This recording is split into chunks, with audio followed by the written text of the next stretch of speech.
Eh bien, bonjour à tous. Rebonjour tout le monde. Bonjour à tous. Bonjour à vous, Caroline, Guilain et Sean. Nous sommes ravis d'être avec vous. Alors, on va expliquer un petit peu ce qui va se passer durant cette heure à nos élèves. Donc, on va faire un bref retour sur tout ce qui s'est passé durant cette semaine. Donc, les différents professionnels qui sont intervenus jour après jour pour pouvoir parler de leur secteur et présenter leur entreprise. Et puis ensuite, on va vous laisser la parole pour un petit peu vous présenter et nous expliquer ce que vous représentez. Exactement. Là, pour le moment, je vais quand même présenter nos trois participants. Donc, il y a Caroline Vial. Bonjour Caroline. Bonjour. Voilà, donc vous faites partie de l'Union des industries et métiers de la métallurgie. D'accord. C'est ça. Vous présentez en fait l'UIMM, si je le prononce bien. Donc, on trouve bien toutes les entreprises françaises dans le domaine de la métallurgie. Exactement. Très bien. Et puis, nous avons Guilain également. Bonjour. Bonjour. Bonjour. Donc, qui vient du FEDED. La caméra va bouger. Alors, j'ai le sentiment qu'il y a peut-être un petit son parasite, non? Est-ce que c'est bon de l'autre côté? Bon, bah super. Non, bah ça a l'air d'être top. Voilà. Alors, Guilain de la Fédération des services énergie et environnement. Hein. Voilà, exactement. Du coup, votre mission, l'axe majeur dans votre mission, c'est bien effectivement, tout ce qui est efficacité énergétique et des énergies renouvelables. Je ne me trompe pas. On va pouvoir rentrer un peu plus dans les détails tout à l'heure. Et puis également Sean Strott. J'espère que je prononce bien le nom de famille, je m'en excuse si tel n'est pas le cas, de France Chimie, donc qui représente toutes les entreprises du secteur de la chimie en France.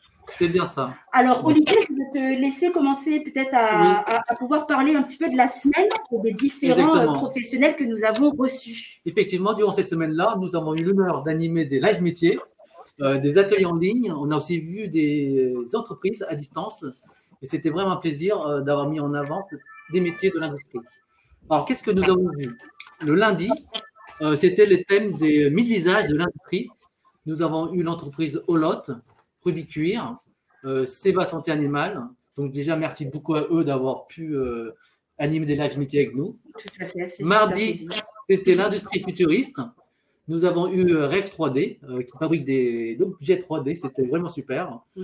On a aussi visité l'entreprise chez OI, qui fabrique des bouteilles de verre. Mercredi, c'était le Made in France, c'était le thème. Donc, on a eu les entreprises Sanofi et Renault, qui nous a montré la dernière voiture Renault et aussi le Technocentre. Jeudi, c'était le thème l'industrie pour un monde meilleur. On a eu Cemex, on a visité aussi la centrale EDF, une centrale de gaz, et Derichebourg. Et aujourd'hui, c'est le thème de la créativité au service de l'industrie. Nous avons eu Dior ce matin, c'était vraiment chouette, j'ai beaucoup aimé. Plein de choses luxueuses. Manifestement. Exactement. SAF Industrie, donc, qui font de la maintenance des hélicoptères. Et juste à l'instant, on a eu Gat Bijoux que tu as animé. Absolument. Donc, on a reçu Agathe Ledru, qui est donc responsable de développement et de fabrication au sein de cette manufacture de bijoux de fantaisie. Voilà. Et ça, ce sont des exemples d'entreprises qui travaillent dans l'industrie. Et comme vous savez, il y a plus de métiers que ça dans l'industrie. Nous n'avons pas eu le temps d'en parler plus. Du coup, d'où la présence de ces trois professionnels ici, Caroline, Guilain et Sean, qui vont nous parler de leur structure, de leur branche professionnelle. Alors, qu'est-ce que c'est une branche professionnelle? C'est tout simplement un regroupement d'entreprises qui ont la même activité. Voilà. Par exemple, si je prends Renault, Peugeot, Citroën, la même activité, c'est de l'automobile. Donc, il existe une branche professionnelle de l'automobile. Voilà. Alors, on peut commencer à donner la parole peut-être à Caroline. Alors, Caroline, que tu présenter, effectivement, rentrer un peu plus dans les détails concernant effectivement l'organisme que tu représentes aujourd'hui. Oui, bonjour à tous. Donc, je représente en fait l'organisme qui s'appelle l'UIMM et c'est en fait le secteur de la métallurgie. Alors, la métallurgie, c'est quoi? Aujourd'hui, ça représente 42 000 entreprises répartis dans toute la France et 1,5 million de salariés. Alors, nous, au sein de l'UMM, on aide les entreprises à se développer, à recruter et à former leurs salariés. C'est surtout, en fait, un secteur qui recrute beaucoup, puisqu'on a 100 000 besoins de recrutement par an. Alors, pourquoi on recrute autant ces dernières années? Parce que l'industrie aujourd'hui a été profondément bouleversée et transformée, notamment par le numérique et les nouvelles technologies. Donc, on a plein de nouveaux métiers qui sont apparus, plein de choses qui, par exemple, les tests sont effectués aujourd'hui grâce à des simulateurs de réalité virtuelle augmentée. On produit à l'aide de robots, à l'aide de machines à commande numérique. On travaille avec la fabrication additive, c'est l'impression 3D, l'intelligence artificielle, la réalité virtuelle augmentée, etc. Et du coup, toutes ces évolutions, elles ont permis d'avoir de meilleures conditions de travail et de fournir en fait des missions à haute valeur ajoutée.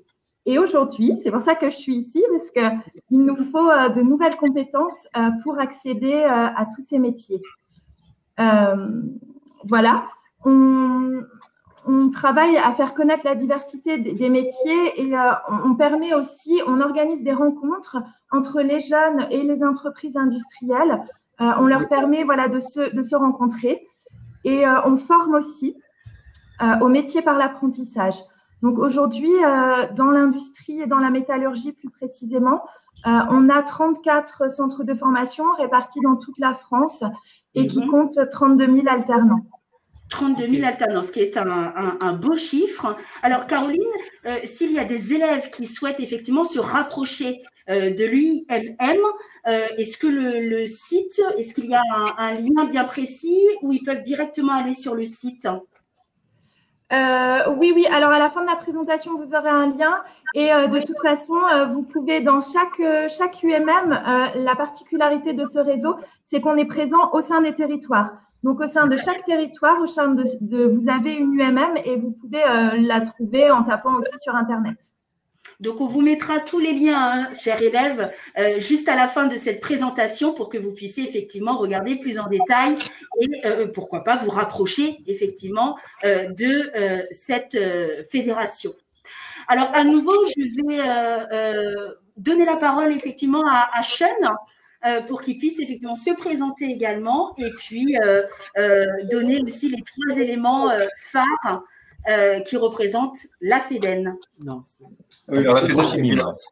Excusez-moi, Franchimie, mes excuses. Alors effectivement, donc Franchimie, donc pareil, donc on est une organisation professionnelle et on représente 5700 entreprises donc réparties sur tout le territoire et ça représente 220 000 salariés. Alors nous, on aime bien parler de la parité aussi, c'est-à-dire que l'industrie, souvent, on peut croire que c'est pour les hommes et de fait, non. Preuve en est, c'est que chez nos 6 000 alternants annuels qui rentrent, la moitié sont des femmes. Voilà. Et donc, ensuite, on recrute forcément 20 000 recrutements chaque année et on est à 40%, ce qui est pas mal. Donc, on brise, je dirais, les clichés parfois liés à l'industrie. Alors, la chimie, ce qu'il faut comprendre, c'est que c'est une industrie d'amont. C'est une industrie qui va transformer la matière pour alimenter énormément de secteurs de l'économie. Donc, en fait, quand on pense à chimie, on peut penser à la pétrochimie qui va transformer le pétrole, aux engrais, mais on va peut-être pas forcément penser à la cosmétique, à la peinture, aux désinfectants. Par exemple, le gel hydroalcoolique qui est très utilisé en ce moment sort de l'industrie de la chimie. Il arrive, la chimie travaille aussi en amont de l'industrie pharmaceutique en préparant les molécules qui vont ensuite créer les principes actifs. Donc, en fait, on retrouve vraiment la chimie partout. C'est l'industrie première, c'est l'industrie en amont. Voilà, c'est ça qu'il faut comprendre. Alors, on est une organisation professionnelle, donc comme l'a dit Caroline, donc on représente les entreprises. Et donc, de ce fait, on a des partenariats avec l'éducation nationale, l'enseignement supérieur, avec qui on va avoir des projets pour faire connaître nos métiers. Nos métiers, nous, ce qu'on veut faire comprendre, c'est qu'il n'y a pas besoin d'être chimiste pour travailler dans la chimie. Alors, ça peut être trompeur, voilà. Mais en fait, on a une diversité de métiers. Et ce qu'on fait, c'est on fait des vidéos métiers qu'on diffuse sur YouTube. Donc, il y aura les liens vers la chaîne YouTube pour montrer qu'il n'y a pas que des métiers de chimistes. Voilà, on peut travailler dans la logistique, dans la production, dans le commercial, dans les achats, parce que c'est une industrie, donc il y a tous les métiers liés à l'industrie, pas que la chimie. Et aussi, ce qu'on fait en tant que fédération, c'est qu'on fait connaître les produits, les applications et aussi ce que la chimie apporte à la société. On a peut-être l'occasion d'en parler avec nos entreprises, connaître les applications, parce que la chimie, c'est sa force et sa faiblesse à la fois. C'est-à-dire que c'est une science qu'on apprend à l'école, mais en fait, on l'applique, cette science. Et on a des applications très concrètes qui transforment la société et on veut faire connaître ces applications. Et est-ce que, comme l'UMM, vous avez des pôles formation propres à la chimie? Alors, on a des CFA qui forment, qui accueillent en grande partie des apprentis qui sont spécialisés. Ils ne sont pas que chimie, ils sont ouverts à tout, mais effectivement, on a des CFA qui sont privilégiés. Alors, on retravaille en ce moment sur notre site lesmétiersdelachimie.com, sur lequel, très prochainement, il y aura l'intégralité des établissements qui forment à la chimie. Donc, si vous avez envie de regarder des formations, notamment ouvertes à l'alternance, vous pourrez les consulter sur ce site. Et sachez que la chimie, c'est une matière qu'on apprend au collège et au lycée. Et là, on voit qu'avec la chimie, il y a beaucoup de débouchés. Tout à fait. La cosmétique, la pétrochimie, l'engrais, l'encre, la peinture. Donc, il y a plein de domaines dans lesquels vous pouvez travailler si vous vous intéressez à la chimie. Voilà. D'ailleurs, maintenant, on va laisser la parole à Ghislain, qui représente la FEDEN. Voilà, merci. Alors, là, on va vous parler, on vous a parlé beaucoup d'industrie. Là, moi, je vais vous parler de services. Et d'ailleurs, les métiers de service ne peuvent rien faire sans qu'il y ait à la base, notamment de l'industrie. Et l'industrie ne peut généralement rien faire s'il n'y a pas autour d'elle des métiers de service pour, en tant que sous-traitant, en tant que prestation annexe, collaboration complémentaire. Voilà, on a besoin des services et les deux sont complémentaires. Et l'un, finalement, ne va pas sans l'autre. Et souvent, d'ailleurs, dans ces métiers de service, les industriels se concentrent sur leur cœur de métier et confient à d'autres professionnels des services qu'ils considèrent comme annexes, indispensables, mais annexes à leur cœur d'activité. Donc moi, en effet, je représente la FEDEN, qui est la fédération qui est une fédération et une branche professionnelle. C'est la fédération donc des services à l'énergie et à l'environnement. Alors, quand on dit ça, énergie et environnement, pour être plus précis, c'est qu'on intervient dans le domaine à la fois de l'efficacité énergétique, et l'efficacité énergétique, c'est tout ce qui contribue notamment au confort des bâtiments à travers des prestations d'exploitation et de maintenance de systèmes de chauffage et de climatisation. Et puis, c'est aussi des activités de service de chauffage pour l'industrie et surtout de chaleur industrielle. Voilà, et ça peut s'appliquer à un bâtiment, à un hôpital, un centre commercial, à du logement individuel dans des maisons ou à du logement collectif dans des appartements, dans des propriétés, dans des immeubles de bureaux ou dans des bâtiments industriels. Voilà, et puis l'autre partie du métier, c'est la partie environnement, puisqu'on intervient également dans la production de chaleur, enfin d'énergie renouvelable thermique. Donc en fait, quand on dit énergie renouvelable thermique, ça n'est ni du photovoltaïque, ni de l'éolien. C'est tout le reste. Et donc ça va être de la valorisation énergétique des déchets, de la production de chaleur à base de bois, de la production de chaleur à base de géothermie, la production de chaleur à base de solaire, mais de solaire thermique, et puis de la production de chaleur, et là on est parfaitement en articulation avec l'industrie, de la production de chaleur qu'on récupère sur des installations industrielles. Par exemple, l'usine PSA de Charleville-Mézières, on récupère la chaleur pour chauffer des bâtiments. L'usine de l'aciérie de Arcelor à Dunkerque, on récupère la chaleur pour chauffer les bâtiments. Voilà, donc on intervient sur ces métiers qui sont des métiers donc de service, d'exploitation, de maintenance, de conduite, parfois de conception, d'ingénierie, parfois même de construction, parfois de financement. Et donc c'est des métiers assez variés dans lesquels on va retrouver plein de métiers différents. Et donc, notre fédération, c'est à peu près 60 000 salariés. C'est 500 entreprises, dont plus de la moitié ont moins de 10 salariés. Oui. Donc là, effectivement, vous reprenez un petit peu les chiffres de l'image qui se situe au milieu, si je ne me trompe pas.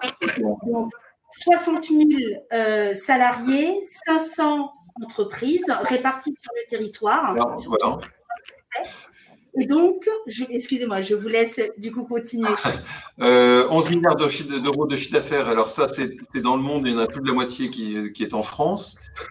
Et puis surtout, ce qui est important, et là je rejoins aussi ce qu'ont dit mes confrères précédemment, c'est que on recrute plus de 4000 personnes par an, dont 1500 contrats d'apprentissage ou de professionnalisation. Donc, et ça, je peux vous dire que crise sanitaire ou pas crise sanitaire, on est constamment en train de chercher du monde. À tel point que parfois, on est obligé de refuser des affaires parce qu'on n'a pas la main-d'œuvre pour y répondre, que ce soit aussi bien des métiers de techniciens que des métiers d'ingénieurs. Et ça, c'est profondément embêtant, alors que les métiers qu'on représente sont des métiers profondément utiles à la planète, profondément utiles aux hommes.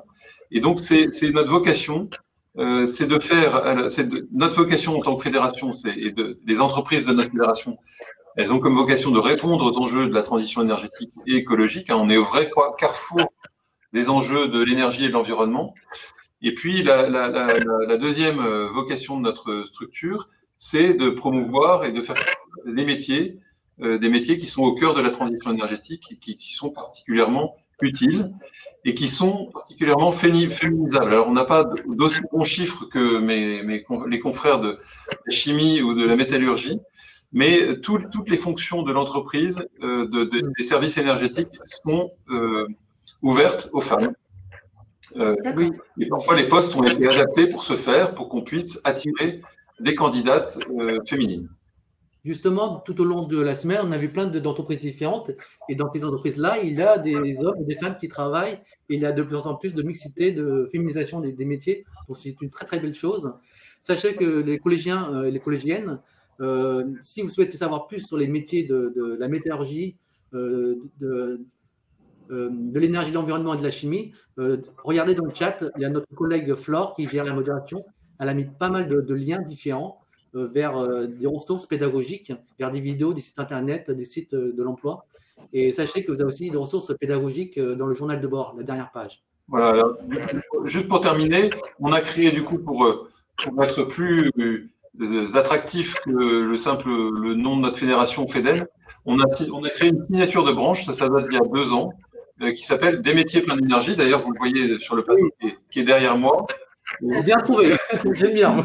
Voilà, vous pouvez retrouver du coup, on est présent sur les réseaux sociaux, sur Twitter et sur Facebook, et puis également sur YouTube, avec tout un tas de vidéos réalisées depuis 3-4 ans pour présenter nos métiers. Et c'est une action permanente qu'on conduit avec les organisations syndicales de notre branche. Voilà, et puis vous pouvez les retrouver également sur un site internet qui s'appelle www.formation-énergie-environnement.fr. Ok. Alors, pour revenir à Caroline, tout à l'heure, vous avez parlé de l'UMN, la structure. Est-ce que Caroline pouvait présenter les entreprises adhérentes principales? Oui, alors on a majoritairement de petites et des moyennes entreprises qui se trouvent tout autour de chez vous. Et aussi, on a des grands groupes comme qui vont vous dire quelque chose, je suppose, comme Airbus, Alstom, Naval Group ou encore Schneider Electric. On a en fait une multitude, la métallurgie, un vieux nom, mais on a une multitude de secteurs d'activité. Et en fait, la métallurgie, on représente l'aéronautique, l'automobile, les énergies marines renouvelables, par exemple, ou le ferroviaire. Et pour vous expliquer un peu ce qu'on fait, parce que c'est très vague, mais très rapidement, c'est qu'aujourd'hui, dans la métallurgie, on crée tout ce qui nous entoure. Alors, qu'est-ce qu'on y fait, par exemple? Le nouveau TGV, le nouvel avion, on travaille sur la nouvelle voiture autonome. On travaille aussi, par exemple, sur l'accélérateur du fonctionnement de votre futur iPhone, sur le fait de surveiller sa maison à distance, le médical, etc. Donc, en fait, on est vraiment sur des projets qui répondent aux besoins de la société d'aujourd'hui, dans son amélioration, et puis aussi, bien sûr, la société de demain, tout en ayant voilà, le souci de protéger et de le faire dans la protection de la planète. Donc, de grands enjeux. Donc, la métallurgie est partout, dans l'automobile, le naval, le ferroviaire, l'équipement énergétique. C'est ça. Je vois PME, ça me fait penser à un atelier qu'on a animé ensemble, Laura. Tout à fait. En fait, on a fait un atelier sur le fonctionnement d'une entreprise. Et effectivement, on a donné des éléments d'information à nos élèves parce que des fois, ils se retrouvent devant PME ou TPE et des fois, ils se disent mais qu'est-ce que c'est que tous ces sigles? Et en fait, PME, donc c'est petite. PME, petite et moyenne entreprise, c'est entre 11 et 50 salariés. Et moi, ma question, Caroline, pourquoi justement il y a 90% de PME dans la métallurgie? Pourquoi? Parce que dans la métallurgie, en fait, il y a tout type de… vous pouvez avoir très bien une start-up qui se développe et qui innove et qui crée, qui démarre à deux. Vous pouvez avoir… voilà, c'est vrai que c'est extrêmement varié. D'accord. Sachez que pour les collégiennes et les collégiens, dans les PME, il y a souvent un esprit familial, convivial qu'on retrouve. Donc, c'est vraiment un milieu où on peut s'y plaire, s'épanouir. Tout à fait. Alors, de même, eh bien, pareil, il va falloir aussi que nous représentions aussi le FEDEN. Et donc, même question pour vous, à nouveau. Alors, oui, pour FEDEN, alors les principaux adhérents. Donc, je vous ai dit tout à l'heure, on est présent sur deux segments qui sont la performance énergétique du bâtiment, le service aux bâtiments et aux occupants d'ailleurs, et puis ce qu'on appelle donc chaleur et froid renouvelable et de récupération, plus globalement énergie renouvelable thermique. Donc, ce sont des entreprises, je vous ai dit 500 entreprises, là on vous a fait figurer les plus importantes. Donc, elles sont présentes sur tout le territoire et on a à la fois des grands groupes que vous reconnaissez, puisque vous avez sûrement vu passer des véhicules avec ces enseignes sur les côtés, ou bien des techniciens qui interviennent dans les écoles, dans les lycées, à l'hôpital, enfin à la piscine, et qui portent fièrement les enseignes de nos adhérents. Et donc, parmi les plus connus, on retrouve le groupe IDEX qui est présent qui est un groupe indépendant qui fait 1 milliard d'euros de chiffre d'affaires, 4 000 collaborateurs. On a Dalkia, 16 000 collaborateurs, qui est une filiale du groupe EDF. Oui. On a Bouygues que vous connaissez, mais on a une branche qui s'appelle Énergie et Services. Coriance, qui est un groupe indépendant qui n'intervient que sur un cœur de métier qui sont les réseaux de chaleur. Donc, c'est tous les tuyaux de chaud et de froid qui passent dans la rue pour chauffer les bâtiments. On a le groupe Veolia, dont vous entendez forcément parler dans les métiers de l'eau, mais qui sont présents chez nous pour la partie valorisation énergétique des déchets et services énergétiques. On a la CRAM, qui est une entreprise régionale du côté du Havre et de la Picardie. Voilà, Engie Solutions, qui est une filiale du groupe Engie, et puis CPCU, qui est un peu connu des Parisiens, puisque c'est le chauffage urbain de Paris. Donc, je vous disais, toutes ces entreprises, elles sont présentes en France, sur à la fois des bâtiments publics, des bâtiments privés, dans les maisons, dans les immeubles, et on est représenté du coup par nos adhérents qui ont une grosse part qui sont très impliqués en fait dans nos actions de promotion auprès des lycées, des collèges, auprès des jeunes diplômés, auprès des branches qui sont parfois en perte de vitesse et vers lesquelles on se tourne pour essayer de recruter et de faire venir des gens dans nos métiers. Et sachez que pour les jeunes, Engie, IDEX et Dalkia et Bouygues, ce sont des grandes entreprises qui sont assez connues. Voilà, et puis il y a des adhérents qui ne figurent pas là, mais qui sont présents, vous les connaissez, ils sont présents chez nous parce qu'ils font aussi un peu de service énergétique et ils font ce qu'on appelle du facility management. Qu'est-ce que c'est le facility management? C'est dans un immeuble, quand vous êtes en mesure, un immeuble de bureau par exemple, c'est le fait d'apporter des services à la fois qui vont servir au bâtiment, donc des services d'entretien, de maintenance, de chauffage, de climatisation, et puis à côté des services à l'occupant, dans lequel on peut retrouver par exemple la restauration collective, la propreté, le ménage, la sécurité, les accueils, les hôtesses d'accueil ou les hôtes d'accueil, les services de conciergerie. Voilà, et donc tout ça, c'est piloté par une seule entreprise, ça s'appelle du facility management, et là aussi, on recrute énormément avec des métiers très différents les uns des autres. Merci beaucoup, Guilain. Voilà, merci.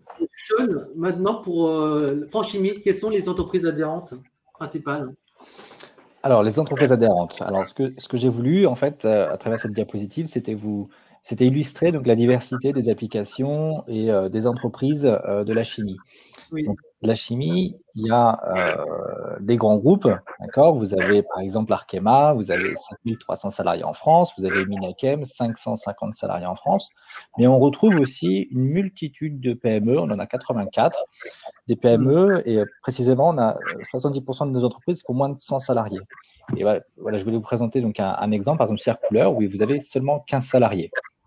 Alors, pour comprendre qu'est-ce que c'est que la chimie au-delà de ce qu'on apprend à l'école et qu'est-ce qu'on en fait, je voulais vous montrer des exemples très concrets.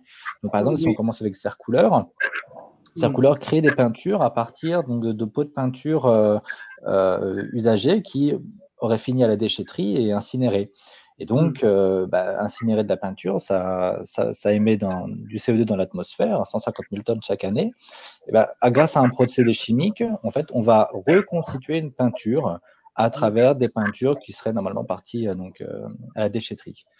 Un autre exemple, Minachem, donc c'est un exemple que j'ai pris de la chimie du végétal. La chimie du végétal, qu'est-ce que c'est? C'est valoriser ce qu'on retrouve dans le végétal, c'est-à-dire là typiquement les déchets engendrés par les récoltes agricoles comme la canne à sucre. Grâce à un procédé chimique, on va pouvoir transformer cette matière première sans entrer en compte l'industrie agroalimentaire, parce que sinon ce déchet aurait été tout simplement incinéré ou enfoui. Donc là, on va le réutiliser, on va le transformer grâce à un procédé chimique pour là en l'occurrence faire des cosmétiques. Et puis, je voulais vous présenter une dernière innovation. Donc là, Arkema. Donc Arkema, ça fait partie des très, très gros poids lourds de la chimie en France. Et donc là, vous avez une application dans le domaine médical avec un tamine moléculaire qui va permettre d'enrichir de l'oxygène et permettre aux personnes qui souffrent d'insuffisance respiratoire d'avoir un appareil médical plus léger et donc moins encombrant. Voilà. Et donc ça, c'est toutes ces innovations, toutes ces applications, elles ont été récompensées par le prix Perpetier, donc qui est un prix qu'on organise conjointement, entre autres, avec l'Éducation nationale. Et ça nous permet de valoriser, de faire connaître les innovations et les applications de la chimie. Et donc, il y a une déclinaison de ce prix Perpetier par les lycéens. Et les lycéens donc élisent votent chaque année pour l'innovation de leur choix. Okay. Alors, notamment, parce qu'il y a des réactions un petit peu des élèves par rapport à ce que vous êtes tous en train d'évoquer.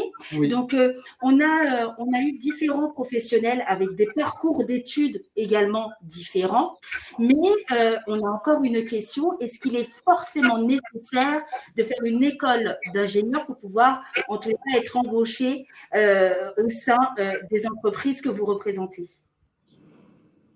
Dans la chimie? Ok. Alors, pas nécessairement. En fait, nos recrutements se font à tout poste. On peut rentrer avec un bac professionnel. Donc, on le verra tout à l'heure avec les métiers, mais donc il y a le bac pro procédé de la chimie, de l'eau et du papier carton. Vous avez aussi tous les bacs sur la maintenance industrielle. On recrute énormément au niveau BTS. Il y a le BTS métier de la chimie, il y a le DUT chimie, et on recrute également donc au niveau Bac plus 5. Et vous pouvez bien sûr faire une école d'ingénieur, mais vous aussi emprunter la voie universitaire et étudier la chimie. Et donc on recrute à tout niveau, et il y a vraiment pour tout le monde trouve sa place, que ce soit avec une filière professionnelle, une filière technologique ou une filière générale. Il y a de tout dans la chimie. Ok. Une question pour Caroline. Les entreprises de votre secteur dans la métallurgie, est-ce que ces entreprises-là prennent des jeunes en stage de troisième? Oui. Pareil, à tous les niveaux, des stagiaires, beaucoup d'apprentis aussi. Et je vous propose, pareil, du coup, de se rapprocher de si vous souhaitez faire un stage de troisième dans une entreprise industrielle de la métallurgie, je vous propose de vous rapprocher de votre UMM territorial. Et là, on vous aidera à trouver un stage. Ok. Donc, les jeunes, n'hésitez pas à vous rapprocher de l'UMM de votre région. Une question pour Guilain. Tout à l'heure, on a évoqué des entreprises assez connues. Est-ce que c'est compliqué de pouvoir entrer dans une entreprise très connue? Ah non, ça devrait même être d'ailleurs plus facile parce qu'ils sont souvent très bien structurés pour accueillir les jeunes. Tout à fait. Ils ont des services emploi, compétences, formation très actifs. Certains d'ailleurs, dans les grands adhérents dont j'ai parlé, hein, certains ont même des campus dédiés pour former leurs propres collaborateurs. D'ailleurs, moi j'en suis issu, j'ai fait le campus Veolia, mais il y a un campus chez Engie, il y a un campus également chez Dalkia. Donc c'est tout à fait possible dans les grands groupes de rentrer. C'est là d'ailleurs où ça recrute le plus. Hein. Alors après, rien n'empêche de se tourner également vers des PME. Il y a moins de volume entrant. Par contre, c'est des entreprises qui sont parfois également plus proches de vous. Souvent, ça se fait par apprentissage. Et d'ailleurs, on y trouve ces deux ambiances complètement différentes entre des grands groupes et des PME. Il y en a qui. Le grand groupe va permettre de bouger à la fois géographiquement ou de changer de poste. Et la PME va plus vous donner le sentiment d'appartenance à une vraie petite famille. Et donc, je constate que chacun y trouve son compte. Et d'ailleurs, on trouve des gens qui passent de l'un à l'autre. Mais c'est pas parce que c'est grand qu'on ne peut pas y rentrer. Ça serait une fausse impression. Bien au contraire, il faut oser. Oui. En fait, je comprends un peu la question du jeune, parce que moi-même, quand j'avais 14-15 ans, je me suis dit, une entreprise très, très, très connue doit être très exigeante, quoi. Mais finalement, non, parce qu'il y a pas mal d'offres d'emploi. Donc, on peut très bien être recruté dans une PME ou dans une grande entreprise. Voilà, il y a des offres d'emploi et il y a de la structure pour justement mettre le pied à l'étrier de tous ces jeunes. D'accord. On va passer maintenant aux différents métiers. Étant donné qu'on a parlé des entreprises, les jeunes se posent la question, justement, quels sont les différents métiers qui existent. Caroline, est-ce que tu peux nous présenter les différents métiers qui existent dans la métallurgie? Oui. Alors, dans la métallurgie, les métiers, comme je vous l'expliquais tout à l'heure, ils sont extrêmement variés. On a à la fois, on peut travailler dans la conception. En fait, imaginer le produit. On peut travailler aussi dans tout ce qui est l'organisation. Et puis ensuite aussi la production. On peut fabriquer le produit. Et puis, on va aussi jusqu'à la commercialisation, la vente du produit.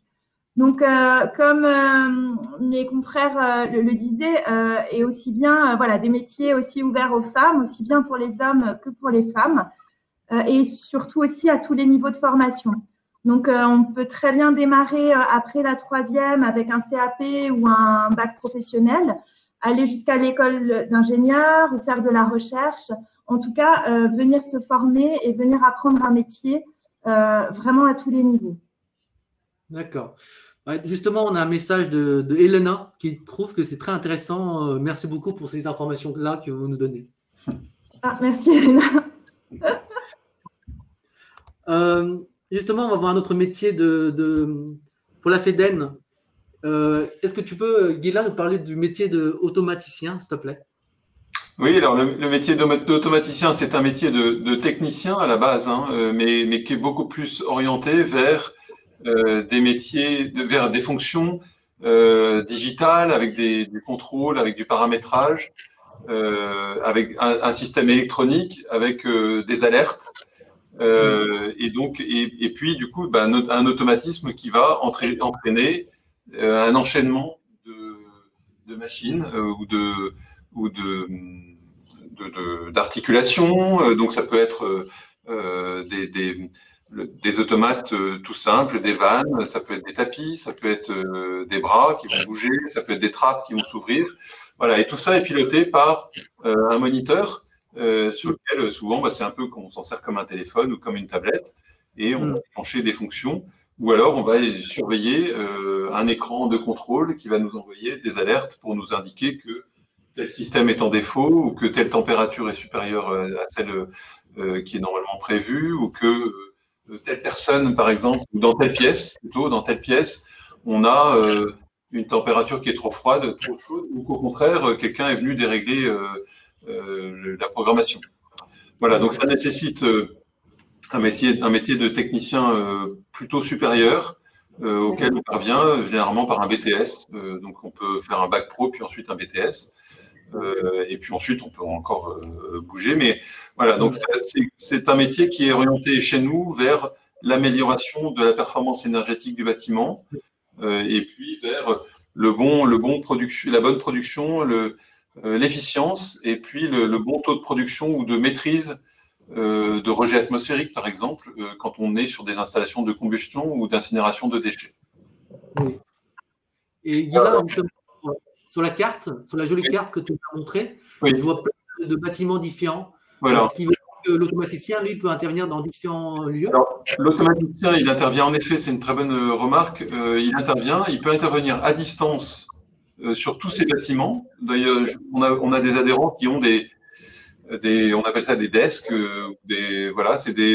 c'est des bureaux, des plateaux avec des personnes qui sont devant des écrans et qui pilotent les installations, mais qui pilotent des installations qui peuvent être plusieurs bâtiments en même temps, à différents endroits, répartis sur le territoire, et qui peuvent être des bâtiments très différents entre eux. Ça peut être un site industriel, ça peut être un bâtiment public, une piscine, un hôpital, et puis un immeuble de bureaux ou de copropriété, d'appartements. Voilà, souvent, en fait, cette carte, c'est un peu ce qui illustre en effet ce petit schéma pour montrer qu'on est partout.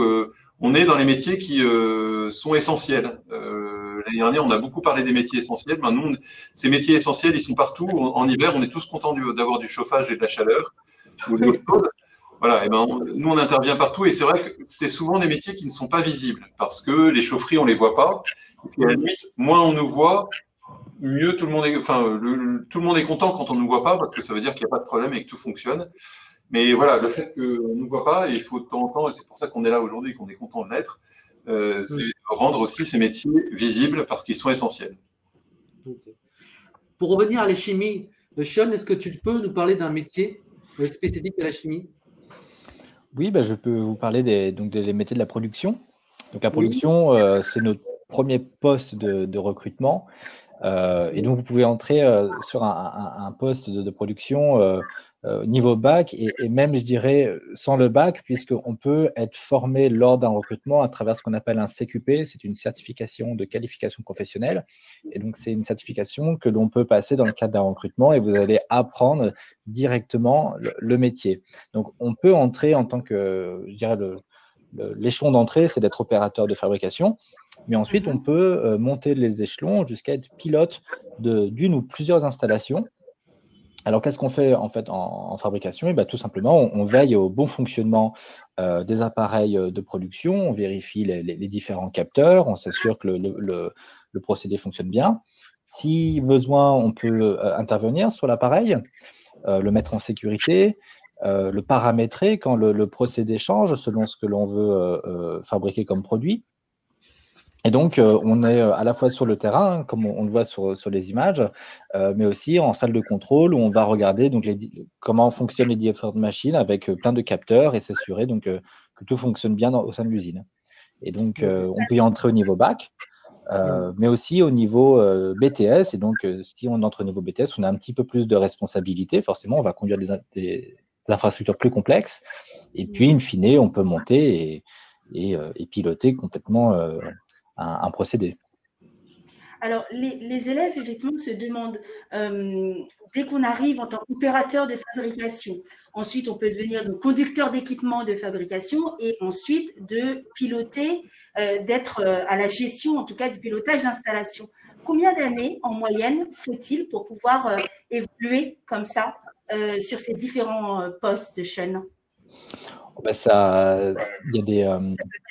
Il y a des grilles en fait où on entre. Alors, je dirais au début, on monte assez rapidement quand même.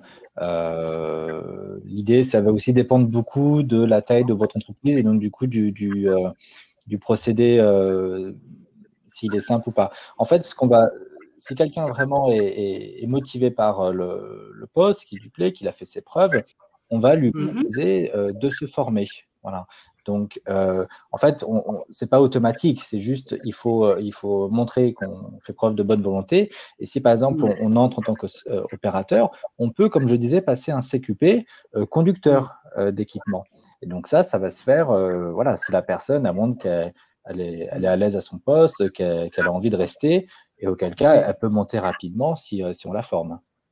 Oui, sachez que on a vu ça durant la semaine, c'est que plus tard, les jeunes, lorsque vous allez travailler, vous allez occuper un poste, et avec le temps, vous pouvez très bien évoluer en interne et aussi reprendre des études que l'entreprise peut vous payer et ensuite changer de poste aussi. Voilà. C'est ce qu'on appelle la formation continue. En fait, voilà, quand on entre, là, vous êtes en formation initiale, vous passez votre bac, vous faites des études supérieures éventuellement, mais en fait, on apprend tout au long de sa vie. Voilà, c'est très rare aujourd'hui de rester sur un même poste tout le temps. On apprend continuellement. Il nous reste encore un dernier métier pour la métallurgie. Caroline? Oui. Voilà, métier de l'usinage. Oui, alors le métier de l'usinage, c'est pas celui que je vois à l'écran, mais c'est pas grave. Ce que je voulais. C'est normal, un petit décalage, ça va. Ce que je voulais vous montrer, Alexis, j'y tenais. Merci. Je voulais vous montrer, voilà, ça c'est parmi tous nos recrutements, nos 100 000 recrutements, on a une multitude de métiers et on a notamment, je voulais faire un petit focus sur le métier technicien d'usinage. Donc là, vous avez sur la photo Alexis, il a 19 ans et il est apprenti en BTS dans une entreprise qui réalise des toutes petites pièces pour le médical. Ça s'appelle des implants, vous devez connaître. Et c'est une entreprise qui travaille sur l'amélioration de la vie humaine. Et en fait, Alexis, il paramètre des machines qu'on appelle à commande numérique. Et ces machines, c'est elles qui vont tailler au micron près, alors c'est vraiment tout petit, les éléments de la prothèse médicale que fabrique son entreprise. Je vous invite à aller voir le portrait d'Alexis. On a une courte vidéo, il y aura le lien là sur la présentation. Parce qu'Alexis aussi est un passionné de moto et il usine aussi à titre perso les pièces de sa moto pour ses concours moto. Et du coup, ça permet de bien comprendre le lien avec son métier. D'accord. Alors effectivement, il y a des questions des élèves, mais on vous invite, on vous mettra le lien pour que vous puissiez voir un petit peu le parcours et le profil, effectivement, pour comment devenir technicien d'usinage. Olivier, est-ce que tu as un dernier mot à rajouter? Alors oui, n'hésitez pas, l'équipe modération, à remettre le lien dans le chat, dans le cas où les jeunes n'ont pas pu noter ça. On fait un dernier métier aussi? Alors, nous allons effectivement peut-être conclure cet échange. Exactement. En tout cas, sachez que nous, on a eu le plaisir de vous recevoir, Caroline, Guylain et Sean. Franchement, vous avez donné envie de découvrir d'autres métiers qu'on n'a pas pu voir durant la semaine. Voilà. En tout cas, merci à vous d'avoir donné du temps. Merci à toi, Laura. Est-ce que toi aussi, tu as un mot à ajouter? Tout à fait. Je suis ravie de ce petit échange. Ça a permis de donner des informations supplémentaires pour nos élèves qui, je pense, vont tous se ruer sur les différents liens qui ont été envoyés. En tout cas, pour moi, ce fut un plaisir d'avoir animé effectivement cette semaine, parce que nous arrivons effectivement à la fin. Nous allons accueillir effectivement Gwendoline et Victor qui vont conclure la semaine, mais effectivement de découvrir l'industrie tout au long en fait de la semaine, et cette diversité de métiers était absolument enrichissante. Exactement, on a passé une très bonne semaine. C'était notre dernière animation ensemble, une petite larme, mais bon, on va Non, ça va pour ma part. Voilà. Eh bien, je vais vous remercier Caroline, Guylain et Sean. Et nous allons, pour nos chers participants, accueillir Gwendoline et Victor pour la conclusion de cette semaine. Merci à vous. Merci beaucoup. Merci. Merci, au revoir. Au revoir. Merci, au revoir.